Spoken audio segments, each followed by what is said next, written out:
On June 30th, 1908, the largest explosion in recorded human history flattened over 80 million trees across an area the size of Connecticut.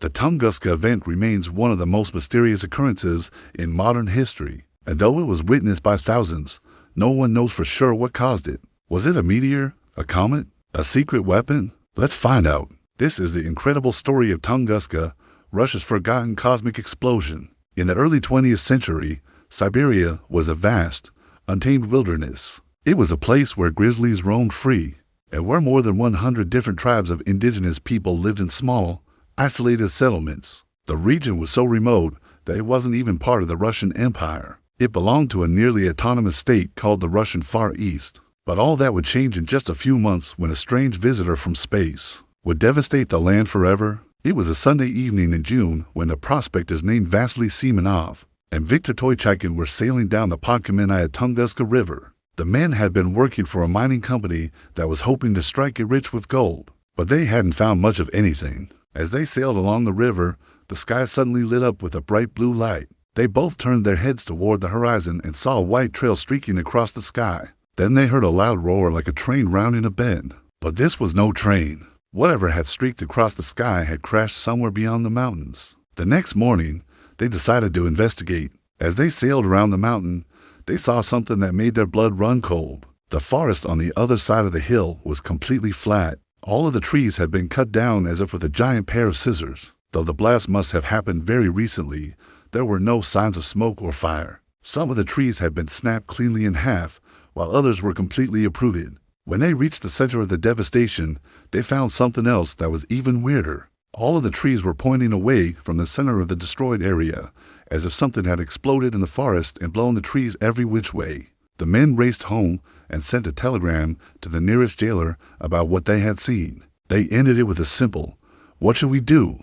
But before they could get a reply, they were forced to flee. You see, the region they had discovered was home to a small Evenki tribe who didn't take kindly to outsiders. After making it safely to the nearest jailer, the two men returned to the blast site with a large group of armed police. What they found shocked them. Before their eyes was a massive crater about 200 feet wide and 65 feet deep. And surrounding the crater were thousands of trees that had been uprooted or snapped in half. An investigation was launched immediately. Police questioned everyone in the area, but no one had seen anything unusual in the sky. Some claimed to have seen a flash of light, but others said they felt the ground rumble beneath their feet. One reindeer herder claimed to have seen a green object in the sky, but when he looked again, it was gone. Everyone agreed, though, that whatever had struck the earth was roughly the size of a house. The local governor sent samples of the destroyed plants to botanists in St. Petersburg, who determined that the plants hadn't simply been crushed, they had been vaporized. News of the Tunguska event quickly spread throughout Russia, and soon scientists from all over the world were heading to Siberia to try and figure out what had happened. One scientist named Friedrich came to the conclusion that the explosion was caused by a meteorite. If that was true, then somewhere in the vast wilderness of Siberia was a chunk of solid metal that was likely worth millions. He assembled a search party and set off into the jungle to try and find it. But after combing through the area, they couldn't find any trace of a meteorite. Another scientist claimed that the explosion was caused by a comet. Comets are known to be volatile and unpredictable. Just 2 weeks earlier, a comet had zoomed past Earth. Maybe its gravitational pull had knocked a piece of the comet off course and it had landed in Siberia. But that theory also fell apart when scientists found no evidence of ice or dust that would have been released during the explosion. As time went on, the theories became more outlandish. Some scientists claimed that the explosion was caused by a meteorite the size of a mountain that had fallen from the sky. Others claimed it was the result of an anti-gravity ray from Mars. Of course, none of these theories made any sense, so the mystery remained unsolved for decades. But then, in the late 1920s, a man named Vladimir Kolchinsky came to town. Unlike the other scientists who had dismissed the native Siberians as superstitious hicks, Kolchinsky took their stories seriously. He spoke with the locals, listened to their tales, and pored over the evidence. He came to the conclusion that what had happened in 1908 was no accident.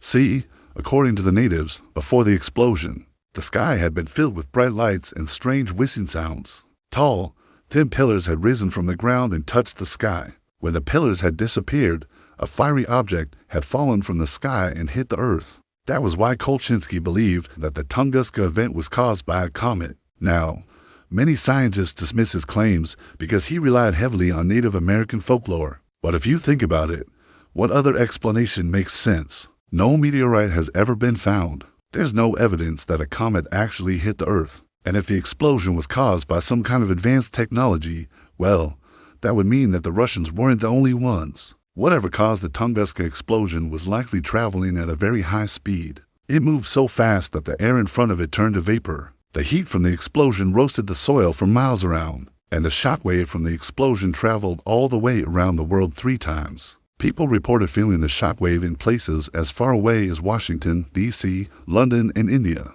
In fact, the shockwave was so strong that it actually affected the way our planet spins on its axis. The explosion unleashed an estimated 12 megatons of TNT, which is roughly equivalent to 30 Hiroshima atomic bombs. It flattened over 80 million trees across an area of about 830 square miles, and it left behind an eerie silence that lasted for days. After the explosion, the animals in the area either died or fled. For days afterward, the rivers were filled with dead fish and the forests were silent. The indigenous people who lived in the area claimed that the explosion was the result of a fight between 2 gods. According to their beliefs, the explosion marked the beginning of the end times. Of course, that hasn't happened yet, so either the gods aren't fighting or they're taking their sweet time getting things started. But all jokes aside, the Tunguska explosion is one of the most mysterious events in modern history. Scientists still don't know what caused it, and they may never know. There are countless theories, but no concrete evidence. Some believe that it was a meteorite. Others say it was a comet. Some claim that it was an alien spaceship, and others say it was a secret weapon. Maybe it really was a fight between 2 gods. In the end, we may never know for sure. But one thing is certain. The Tunguska explosion was one of the most powerful events in recorded history. It shook the world and changed the lives of everyone who witnessed it. Now check out alien UFO crash in Russia, discovered 100 years ago. Or watch Russian nuclear test goes horribly wrong.